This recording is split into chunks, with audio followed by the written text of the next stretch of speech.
इसीलिए भी अम्मा हजरत महल ने इस मुल्क के लिए कुर्बानी दी कि उनकी बेटी जिसका नाम बिल्किस बानो है उसको इज्जत लूटने वालों को छोड़ दिया जाएगा। कौन है बिल्किस बानो? 2002 में बिल्किस बानो को गुजरात के उस प्रोग्राम में, जेनोसाइड में, बिल्किस बानो को उसके पड़ोसियों ने उसकी इज्जत लूटी।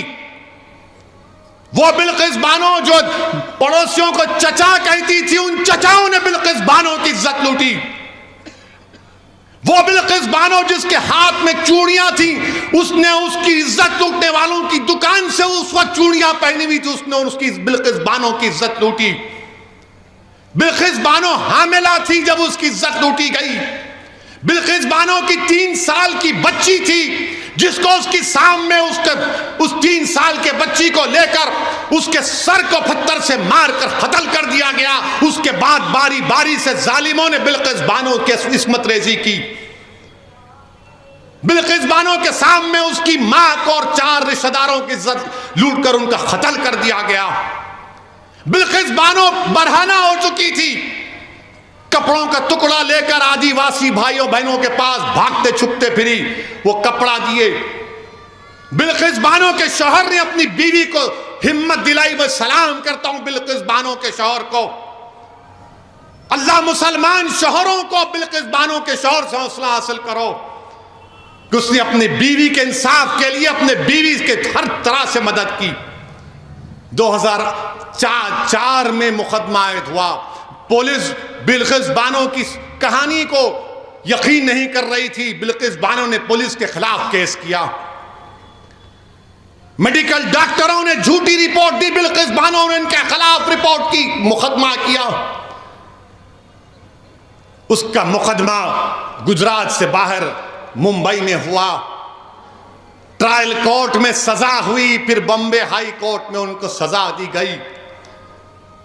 मेरे अजीज दोस्तों और बुजुर्गों, 75 साल की आजादी का अमृत उत्सव मना रहे हैं और भारत की एक बेटी के साथ इस तरह का सलूक कर दिया जाता है कि अगर किसी की बेटी की इज्जत लूटी जाएगी और उसको कहा जाएगा कि क्या तुम राजी हो कि तुम्हारी बेटी की इज्जत लूटी गई, उसकी बेटी को कत्ल कर दिया गया, उसके पेट में जो हमल था वो जाय हो गया, उसको चंद साल के बाद छोड़ दिया जाएगा, तुम राजी हो? तो कोई बाप, कोई मां, कोई भाई, कोई बहन तैयार नहीं होगी, कोई इंसान तैयार नहीं होगा। जिसके दिल में इंसानियत जिंदा होगी वो कहेगा कि नहीं, ऐसे जालिमों को जेल में सड़ाना चाहिए। मेरे अजीज दोस्तों और बुजुर्गों, इस बात की हमको तकलीफ है कि आजादी का अमृत उत्सव तो मना रहे हैं, मगर बिल्किस बानो कह रही है कि मेरा गम फिर से ताजा हो गया, इंसाफ पर से मेरा एतमाद कमजोर पड़ गया। बताओ प्रधानमंत्री आप क्या करेंगे? और रिव्यू कमेटी जो क्लेमेंसी दी गई सीआरपीसी में है, कानून में गुंजाइश है कि अगर कोई कैदी इतने साल जेल में रहता है तो हुकूमत के पास इख्तियार है। कमेटी बनाई, रिव्यू कमेटी।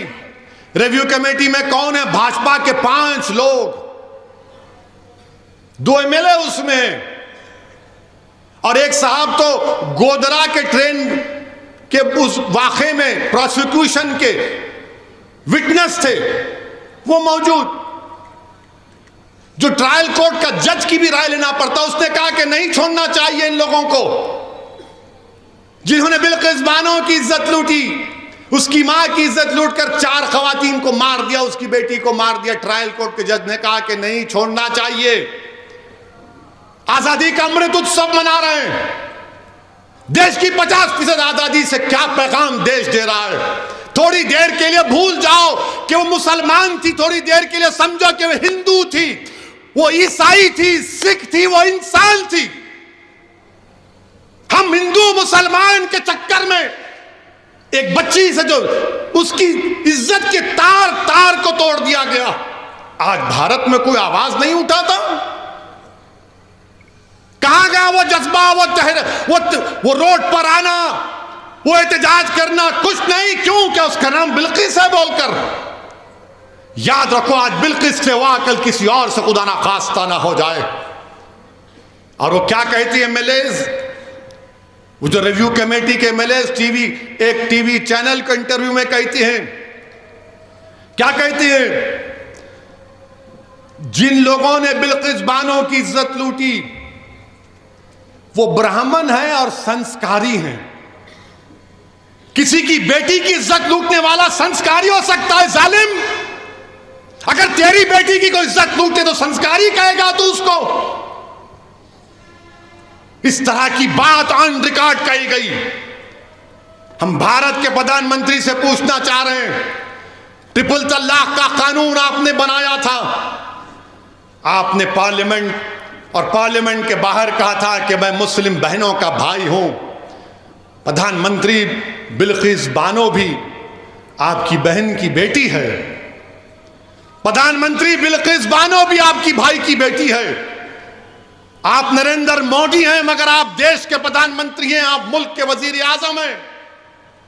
हम आपसे अपील करते हैं, इंसाफ की खातिर आप अपने अख्तियारात को इस्तेमाल करिए और उन 11 लोगों को दोबारा जेल भिजाइए।